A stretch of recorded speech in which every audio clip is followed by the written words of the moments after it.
Dude, when I was making the AI video earlier showing you the GPT thing, the news endpoint was down. So by the time I fixed it and got everything working and looked at it, I missed the news, of course. So I wanted to bring this up. Go away. This came out earlier. I'm sure by now most of you have already heard of this, but I wanted to go over it and discuss it a little bit in more detail. AMC increases ad time, strategic moves to bolster revenue. So during this period of increasing box office numbers, they have strategically decided to revamp its advertising strategy to enhance revenue, which is exactly what the company needs. Albeit not major revenue, it is something, and it's an additional stream outside of the ticket sales, which are so heavily relied upon. So this move, again here, based on this article, comes as AMC implements ticket price reductions on Wednesdays, which we all have heard about recently, and again is a strategic move to revitalize revenue. And I went ahead and looked at the current financials for AMC and made a little table of information that we can look at that will go over this a little bit. So let's go ahead and look at that here in a second. I need to find it though. Where is it? Here it is. So unlocking the value through platinum spot ad revenue. So essentially what they're going to be doing is showing AMC advertisements before each movie, and then they get a cut of the revenue earned from those ads that are ran.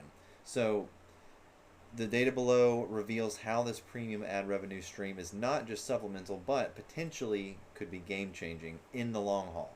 So the amount of ad revenue going to be coming in, sorry, this is kind of cut off here on the right hand side, but cash on hand Q1 2025 $378.7 million, not covered by ads, none offset by ads, and this is essentially their solid reserves to support innovative ideas such as what we see here. Quarterly net loss is at 163 million. This ad deal here could ease this burden by 1/5 of the amount, or 16 to 20% annualized, which could be significant.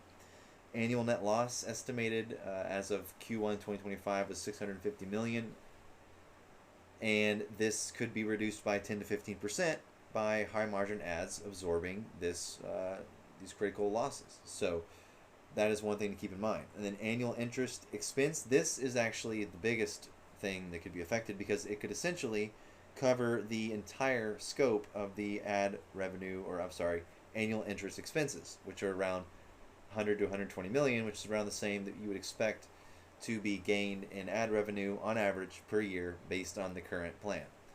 Cash burn rate is about 400 million plus. This will not be covered by ads, obviously, 16 to 25%, which will help extend the runway for their cash burn rate. Total debt outstanding is again 4.5 as of right now. That's 4.5 billion, and this could provide a small dent, but a step towards the right direction as far as taking a chunk out of their total debt outstanding.